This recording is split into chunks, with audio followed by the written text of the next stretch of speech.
Welcome to the தமிழ்டாக்கீஸ்.net. இன்றைக்கி நம்ம திரை விமர்சன நிகழ்ச்சியில் இயக்குனர் வசந்தபாலன் இயக்கத்தில் வெளியே வந்திருக்கிற காவிய தலைவன் படத்தை பற்றி பார்க்க போகிறோம். காவிய தலைவன் இந்த படத்துடைய கதையை பற்றி பார்த்தோன்னா, சினிமா அதிகமாக பிரபலமாகாத காலகட்டத்தில் நாடகம் தான் மக்களுக்கு இருந்த ஒரே ஒரு பொழுதுபோக்காக இருந்துச்சு. அதனால் நாடகங்களும் பார்த்திங்கன்னா நிறையா நாடக கம்பெனிகள் இயங்கிட்டு இருந்துச்சு. அப்படியான ஒரு நாடக கம்பெனியை நாசர் வச்சு நடத்திக்கிட்டு இருக்காரு.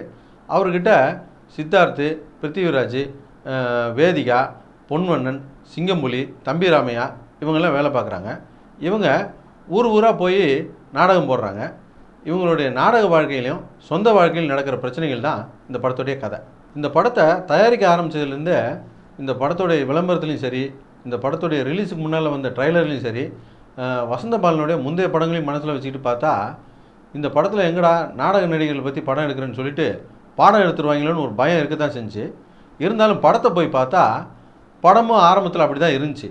ஆனால் போக போக போக படத்துடைய கதையும் சரி, திரைக்கதையிலையும் சரி, அதை படமாக்கின விதத்துலையும் சரி ரொம்ப அற்புதமாக பண்ணியிருந்தாங்க.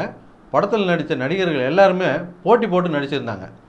படம் இடைவேளை வரும்போதெல்லாம் இல்லை நம்ம ஒரு நல்ல படத்துக்கு தான் வந்திருக்கோம் அப்படின்ற எண்ணத்தை படம் பார்த்த எல்லாருக்குமே ஏற்படுத்திடுச்சு. இடைவேளைக்கு அப்புறமும் படம் நல்லா தான் இருந்துச்சு, ஒரு 20 நிமிஷம் வரைக்கும். அதுக்கப்புறம் அது வரைக்கும் சொன்ன கதையை விட்டுட்டு சுதேசி, சுதந்திர போராட்டம்னு கதை தடமாறுறதுனால படமே தடுமாறி போயிடுச்சு. அது வரைக்கும் இது ஒரு நாடக கலைஞர்களை பற்றின படம் அப்படின்னு சொல்லி கொண்டு போயிட்டு திடீர்னு ரூட்டை மாற்றினதுனால நம்மளால் அதோட ஒன்றி படம் பார்க்க முடியல. அது மட்டும் இல்லாமல் கதை ஒரு கட்டத்துக்கு மேலே நகராமல் ஒரே கட்டத்தில் நின்று போச்சு. அப்போது ரசிகர்கள்லாம் நெளிய வேண்டியதாகி போச்சு. அதே போல் ஒரு படத்தில் வில்லன் ஜெயிச்சுக்கிட்டே இருப்பான், ஒரு கட்டத்துக்கு மேலே ஹீரோ அவனை ஜெயிப்பார். அப்படி ஹீரோ அவனை ஜெயிச்சதுக்கப்புறம் படம் முடிஞ்சு போச்சு. அப்படி தான் நம்ம படம் பார்த்து பழகியிருக்கோம். இந்த படத்துலையும் இடைவேளை முடிஞ்சு கொஞ்ச நேரத்துலேயே ஹீரோ ஜெயிச்சிடுறாரு. அதுக்கப்புறம் ஒரு 3/4 மணி நேரம் படம் ஓடுது. ஏன் ஓடுது, எதுக்கு ஓடுதுன்னே தெரியல.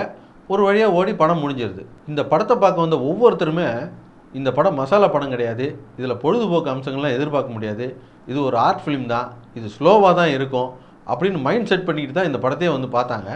அப்படி பார்க்க வந்தவங்களே கூட இந்த படத்தோடைய ஃபர்ஸ்ட் ஹாஃப் திருப்திப்படுத்தின அளவுக்கு செகண்ட் ஹாஃப் திருப்திப்படுத்தலை அப்படின்னு தான் சொல்லணும். அதுக்கு காரணம் செகண்ட் ஹாஃபில் இந்த படத்துடைய கதையும் அதை படமாக்கி இருந்த விதத்தில் இருந்த தொய்வும் தான் காரணம். மற்றபடி இந்த படம் சம்மந்தப்பட்ட அத்தனை விஷயங்களையும் பாராட்டியே தீரணும்.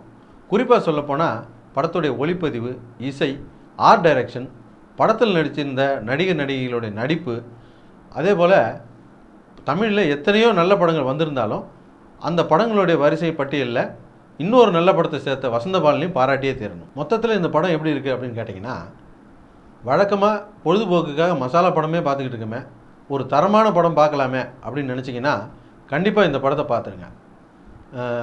சவுண்டு, லைட்டு எல்லாம் நல்லா இருக்கிற ஒரு தேட்டரில் போய் பாருங்கள். குறிப்பாக உட்காரத்துக்கு சீட் இருக்குதான்னு பார்த்துக்குங்க. ஏதாச்சும் ஒரு தண்டனக்கா தேட்டரில் போய் உட்காந்து பார்த்துறாதீங்க. எங்களுடைய நிகழ்ச்சிகள் உங்களுக்கு பிடித்திருந்தால் உடனுக்குடன் கண்டு மகிழ கீழே உள்ள சப்ஸ்கிரைப் பட்டனை அழுத்தவும். எங்களுடைய நிகழ்ச்சிகள் உங்களுக்கு மிகவும் பிடித்திருந்தால் உங்களுடைய நண்பர்களுக்கு ஷேர் செய்யவும். நன்றி, வணக்கம்.